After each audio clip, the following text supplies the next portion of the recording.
이 세계 3대 성인 가면은 예수, 부처, 공자, 4대 가마 소크라테스. 4대까지는 가지 말고 3대 그 특징을 보면은 물론 공자부터 공자는 유교죠. 그것도 종교입니다. 유교. 석가모니 불교, 예수 기독교 이렇지 않습니까? 공자는 우리가 보니까 공자를 하는 뭐 보니 1년에 몇 분씩 공자님한테 예를 올리더구만요. 제를 지낸다 할까?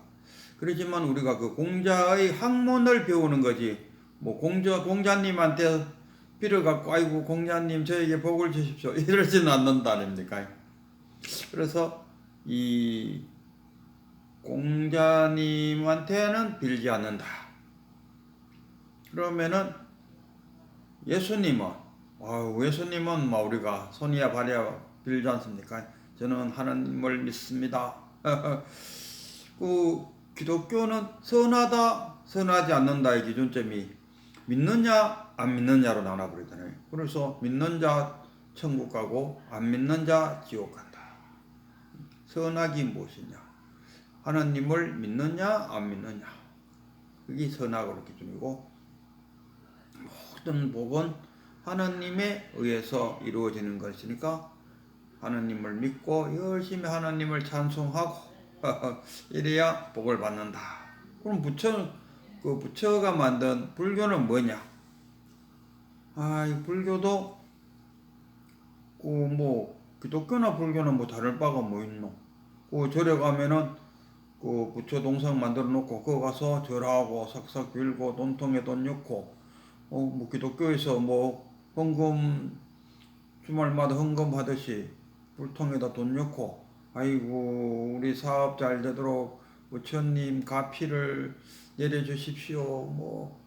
아이고 우리 아들 장가 못 갔는데 얼른 장가 가게 해주세요. 온갖 거 다 빈다 아닙니까? 그리고 우리 조상들 천도제를 지내드릴 테니까 극락세계로 보내십시오. 기독교나 불교나 다를 바가 뭐냐 이거라. 그러면서 불교는 비는 종교가 아니다고 우기요.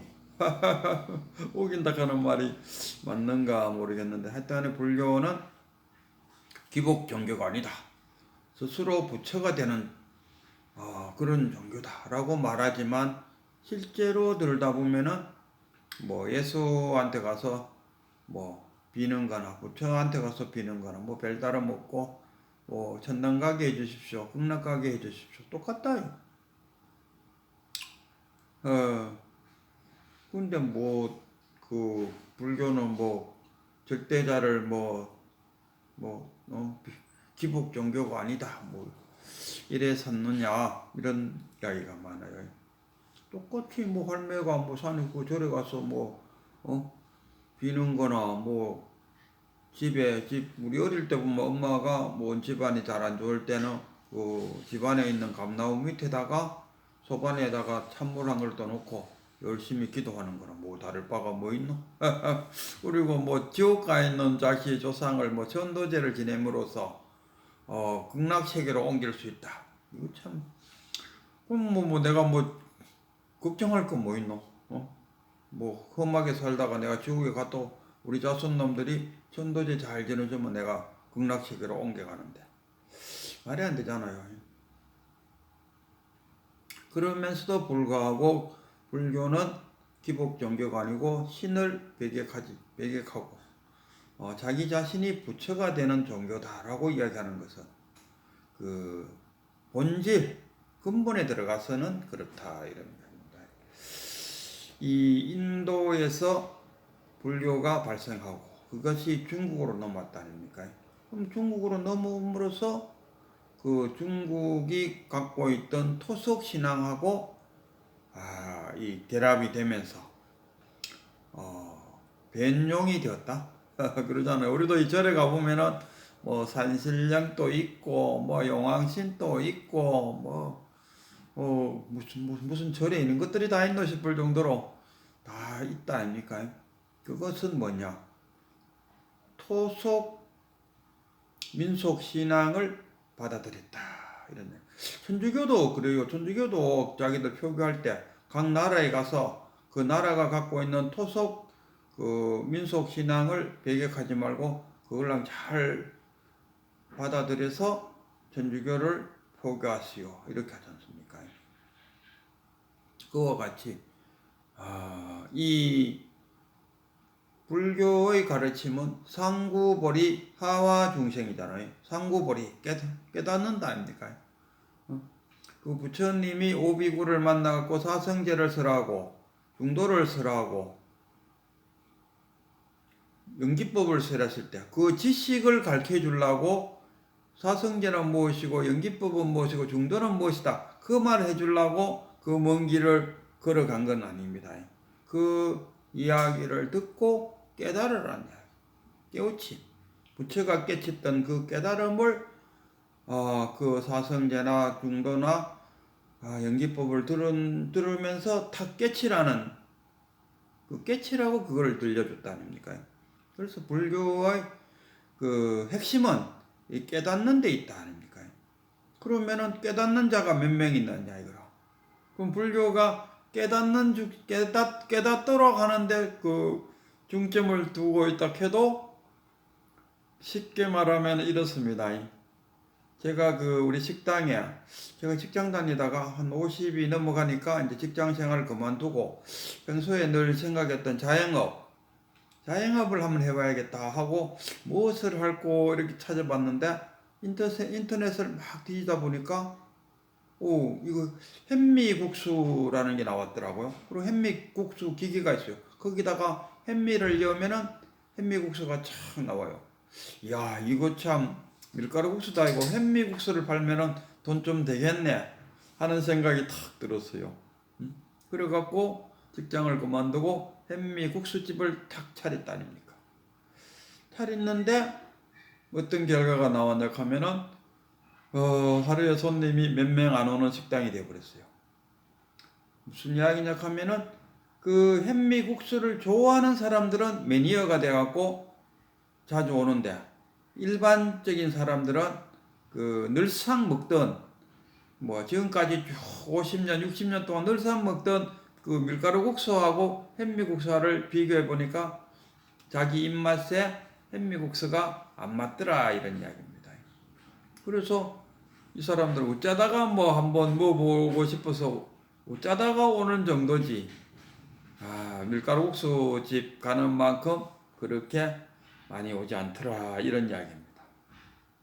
마찬가지로 우리가 불교가 전해졌지만 중국이나 한국에 전해졌지만 늘 자기들이 따르던 그 토속 신앙과는 잘 맞지는 않지만은 그래도 들어보이기는 거기도 의미가 있다요. 영혼이 극락에 가니 이렇게 쌓였기네 의미가 있다 아닙니까? 그래서 그걸 받아들여 갖고 자신의 토속 신앙과 결합이 됐다.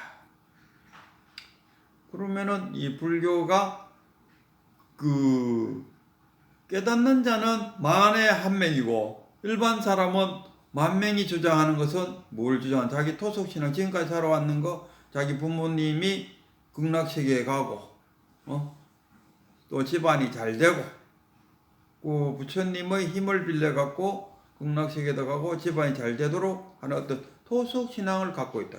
그러면 불교는 그런 불교가 아닙니다. 불교는 깨닫는 불교입니다. 깨닫고 싶은 자만 절에 오세요. 이래갖고 깨닫기를 원하는 자만 절에 오도록 하면은 절 살림이 되겠나 이겁니다. 옛날에도 조주선사는 밥상에 다리가 부러졌을 때 나무 딱대기로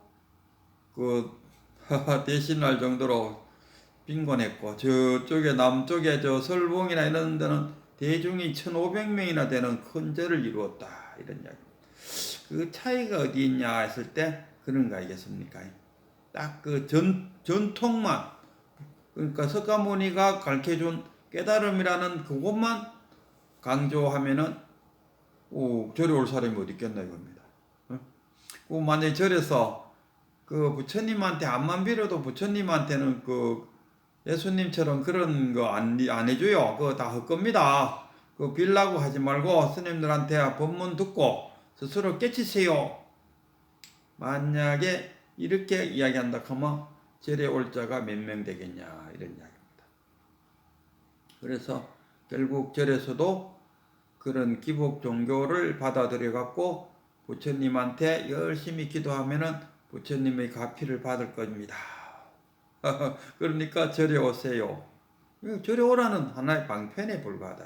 그러나 그 본질은 불교에 대해서 공부를 정말 하는 사람들은 불성이 뭔지, 불법이 뭔지, 깨달음이 뭔지, 그것을 추구하게 된다. 이런 이야기입니다. 그래서 굳이 그 깨달음만을 강조해갖고 절에 올 사람이 뭐 아무리 큰 절이라도 깨달음만 강조하면은 1년에 한 100명 올까요? 안 온다 아닙니까? 그리고 절도 돈이 많이 들어간다 아닙니까? 일단 건물 부서지면 새로 지어야 되고 그 절에 종사하는 스님들 밥도 먹어야 되고 그거 다 어디서 나는 얘기? 그거 다 신도들이 갖다 준 그걸로 버티는데 아무도 그런 걸 안 갖고 오면은 또 깨닫고자 하는 사람들은 대체로 또 가난해요. 마음이 가난한 자, 재물도 역시 가난해요. 여기서 마음이 가난하다는 것은 번뇌 망상이 별로 없는 사람들. 번뇌 망상이 별로 없다는 것은 돈 권력 명예에 크게 관심이 없는 사람들. 이런 사람들이 절에 오기 때문에 이 사람들은 돈이 없어요. 마음만 있다 해도 절 살림에 별 도움이 안 돼요. 절에 와서 10억도 주고 아이고 절 하나 새로 지어야지 하면서 100억도 주고 이런 신도가 있어야 절이 유지가 된다 아닙니까? 그럼 절에 와서 10억도 주고 100억도 주는 사람은 뭘 하고 주겠습니까? 자기는 은근히 부처님의 가피를 받고 싶다 이런 이야기 아닙니까? 그래서 부처님의 가피가 있다고 이야기 아니할 수 없는 그런 상황이 되었다. 그래서 오늘 그 불교의 본질은 깨달음이 있겠죠. 그래서 조금 공부를 하게 보면은 불교가 무엇이냐 했을 때, 이제 그 본 뜻을 알게 되지 않을까 이런 생각을 해봅니다. 그리고 오늘의 그 종록록 73칙인가요? 거기에 보면 오늘의 그 주인공이 조산입니다. 조산은 그 조동종을 만든 그 자기 스승이 동산양계고 이 조산 본산인가요? 그러니까 해서 보통 뭐 자기 그 동산과 조산이 했으면은 동조종이라 해야 되는데 어째서 그랬나가 모르겠는데 조동종을 만들었어요. 그 사람들 위에 그 동산 위에가 약산 위에가 뭐 암두입니까? 암두 아닌데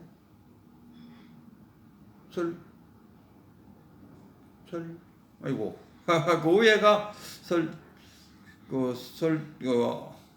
암두 위에 그 정원행사 그 다음에 정원행사 위에가 그 해능 정원행사 그 다음에 껍데기 생각이 안 나. 그 다음에 약산 그 다음에 동산 그 다음에 조산 이렇게 되는 거예요. 그래서 조동종을 만들었다. 이 조동종은 보니까 다른 종파하고 비교해 갖고 그 다른 종파에는 그 깨달음에 대해서 깨달음을 우리가 공유를 하잖아요. 깨달음에 대해서 굉장히 강조를 하는데 이 조동종에서는 깨달음 갖고는 안 된다. 백척간도에 올라서 진일보를 해야 된다. 불공을 또 굉장히 강조를 하더라고요.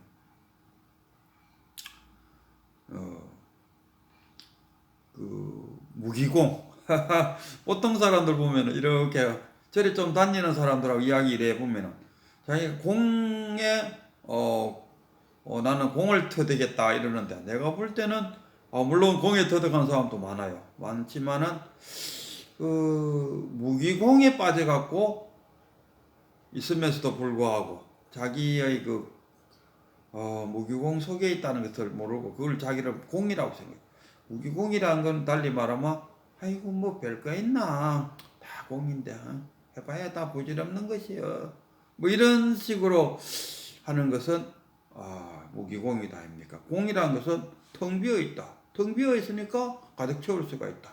또는 꽉 차 있다. 꽉 차 있으니까 거기서 뽑아내 쓸 수 있다. 어떤 이런 정도고. 그럼 불공은 뭐냐?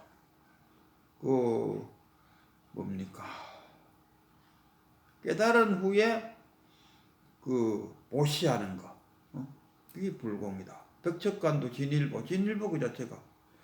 아이고, 한문으로, 위로는 깨달음이고, 밑으로는, 상하보리, 하와중생. 그렇구나. 상하보리, 하와중생. 하와중생까지도 이루어져야 완전한 깨달음이다. 할 정도로. 깨치갖고, 저기 동굴 속에 박혀갖고, 그냥 혼자 깨달음 속에 살다가, 그게 그거잖아요. 완전 공의 상태. 그러니까 수불인가 혼자 참선할 때 각 천신으로부터 꽃다발이 날라왔다든가 그랬는데 그거는 공의 상태에서 나오라 그래갖고 불공의 상태로 지금 가니까 꽃다발이 없어졌다 이러듯이 이 상하불이 깨치는 것이 끝이 아니다. 깨치갖고 청정무구 속에 탁 이렇게 혼자 해인산매에 탁 빠져있다 아닙니까? 그걸 우리 공이라고 그러는데 아주 맑고 깨끗한 그 진공 상태에 탁 놓여있다. 그러니까 그것이 너무 전신들로부터 청정무구한 상태에 있다 해서 너무 참 멋있다 해서 꽃비도 내리고 그랬다는 거. 그러나 그게 무슨 의미가 있다. 그럼 네 혼자 있어 무슨 의미가 있냐? 상하보리가 됐으면 하와 중생도 해야지 하는 게 이 조동정에서 주로 주장하는 게 아닐까 이런 생각이 들어요. 또 우리의 삶도 그렇잖아요. 먼저 깨닫기만 깨달아 놓고 이 지금 차별지 속에서 분별심을 일으키면서 지금 시절 인연을 만나갖고 지금 여기서 슬기로운 지혜로 자신의 본분사를 행하는 것 이것이 이게 깨달음의 삶이라 해야 될까 이런 건데 그냥 저기 골방에서 혼자 평정심을 유지하면서 해인산매 속에 장기가 있는데 자기 가정은 극하고 있으니까 왜 합니까? 애들을 학교도 보내고 하여를 하면 돈이 필요하답니까? 그거를 자기 부인이 극하고 있다. 자기는 청정무구 속에 산매에 탁 빠져갖고 상구보리만 하고 앉았다. 큰 의미가 없지 않을까? 깨쳤으면 이제 바로 차별지에서 자신의 본분사를 행해서 또 가족들도 먹이 살리고 이 가족도 먹이 살리는 거는 그건 자기의 본분사잖아요. 그 본분사를 행하는 데까지 해야 깨침에 대한 의미가 있다 이런 이야기 안 되겠습니까? 그래서 오늘 그 조산이 이제 어느 스님이 와서 물었어요. 그러니까 새는 상복을 안 입는다. 새는 가면 예식장 장례 예식장 가봐도 양복에다가 어깨에 띠나 하나 둘러매던 정도인데 우리 어릴 때만 해도 상복을 다 입었어요. 그 상복이 우리는 어릴 때 보면은 그 동네에서 그 공동 관리를 하더라고. 상녀 같은 것도 보관하는 장소가 있더라고요. 그리고 그 어릴 때 그 상녀집 앞으로 지나갈 때는 정말 으시시시하고 하면은 그 상녀 보관하는데 잘 뭔가요? 요새도 그 약초캐로 다니다 보면은 그 시골에 보면은 이제 그 완전 폐허 비슷하게 이제 그 초가집이 폐허된 것이 아니고 상녀집이 폐허돼 갖고 안에 예를 들어 보면 옛날에 쓰던 물건들이 있어요. 그리고 보면 뭔가 오금이 좀 쫄리는 그런 것도 옷에 보는데, 그래갖고 그 어느 스님이 조선한테 물었어요. 상복을 벗으면 어떻습니까? 상복을 벗으면 어떻겠느냐? 이 선적인 질문입니다. 일상생활에서야 상복 이제 벗고 나야 어떻습니까? 3년, 옛날엔 3년상 치렀지 않습니까? 3년상 치르고, 오늘 이제 상복을 벗으니까 기분이 어떻습니까? 좋네, 그리고 좀 아쉽기도 하고, 이런, 일상대화가 되지 않습니까? 여기서 말하는 상복을 벗었다는 것은 번뇌망상에서 벗어났다. 또는 깨달음을 얻었다. 이런 뜻이 되겠죠. 그래서, 나는 오늘 지금 상복을 벗었네. 오늘은 이제 지금 하면은 현재 이 상태 나는 깨달음을 성취했노라. 이렇게 탁 이야기하는 거랑 마찬가지예요. 그리고 깨달음을 얻었으면 어떻습니까? 그래 나는 깨달음을 얻었어. 다 하니까. 그 다음에 이제 이 스님이 또 묻지요. 그러면은 깨닫고 나니까, 상복을 벗고 나니까 어떻습니까? 이 질문하는 사람도 그냥 깨닫고 나니까 어떻습니까? 저도 견성하고 나니까 어떻든가, 내가 견성하는 거 진짜 맞나? 그거 확인해보기 위해서 정말 유튜브를 많이 찾아봤어요. 그리고 나처럼 견성했다는 사람들이 하는 유튜브를 많이 들어봤어요. 이 사람 저 사람 막 들어보니까 내가 체험했는가 하고 맞아떨어져요. 저 사람도 저렇게 말하고 저 사람도 저렇게 말하고 저 사람도 한 서너 명 나와 똑같은 경험담을 이야기해요. 그럼 나도 역시 깨치는 거 맞구나. 스스로 저도 그렇게 그거를 내가 깨쳤다고 말하는 그 자체가 선병이라고 그러더군요. 그래서 지금 나도 선병에 걸렸구나. 이렇게 생각했는데, 그러니까 그 스님도 조선한테 깨치고 나니까 그래 어떻든가요 하니까 나는 말수를 좋아하지. 이렇게 또 상복을 벗으니까 어떻습니까 하고 물으니까 나는 말수를 좋아하지. 답이 이래 버렸어요. 그냥 선문답이 돼 버렸죠. 어떤 사람이 와서 그래 3년상을 치르고 이제 상복을 벗었으니까 기분이 어떻습니까 하니까 나는 말수를 좋아하지. 이러면은 일상생활 같으면은 참 대화가 무슨 신하를 까무는 소리냐 이렇게 되겠지만은 선어록이기 때문에 거기에는 의미가 있다 이런 이야기입니다. 말수를 마시게 되면은 뭐가 되겠습니까? 어떤 동네에 갔는데 그 동네가 아수라장이 되어 있었어요. 그러면은 내가 그 동네에 갔을 때 내가 정상입니까? 그 동네 사람들이 정상입니까? 내가 원래 두 눈을 갖고 살다가 외눈박이 동네에 턱 갖는 그 동네 사람들이 다 외눈박이라. 그러면 그 외눈박이가 정상입니까? 내가 정상입니까? 거꾸로 말하면 현실적으로 이야기하면 나는 말수를 좋아하는 거니까 술 안 마시고 지금 이렇게 살고 있는 이 사람들이, 그러니까 현상 속에서 살고 있는 이 자들이 정상이냐, 술 먹고 이 아상을 이뤄놓은 내가 정상이냐, 이런 이야기가 되겠죠. 나는 말수를 좋아하는. 말수를 좋아하면 말수를 마시면 뭐합니까? 술에 뽕 가겠죠. 뽕 감으로써 뭐가 되겠습니까? 이 차별지에서 분별심을 일으키고 사는 사람들하고는 다른 삶을 살게 되겠더라. 술 취갖고 술 주정 부리고 이런 생각을 갖는다면은 이거는 이제 아직도 중생의 생각이고, 깨달음의 세계에 들어가 보면은 말수를 마시면 어떻게 된다는 것을 알 겁니다. 그래서 이 말수를 마시면 왜 되겠는가? 지금 생각하는 것은 아직 깨치기 전에 중생의 생각으로서 스님이 말수를 먹고 나면 어떻게 될까? 사랑 분별 속에 빠진다 아닙니까? 그러나 이 조상 같은 큰 스님이 말수를 좋아할 때는 그리고 말수를 마시고 나면은 어찌 될까? 그 조산의 마음이 되기 위해서는 자기 자신 스스로가 깨달아 봐야 된다. 이런 이야기입니다. 그래서 이 조산이 나는 말수를 좋아해 하는 말을 이해하는 것이 아니고 체득한다잖아요. 깨달음은 이해하는 게 아닙니다. 지식이 아닙니다. 지혜로 받아들여야 돼요. 체득.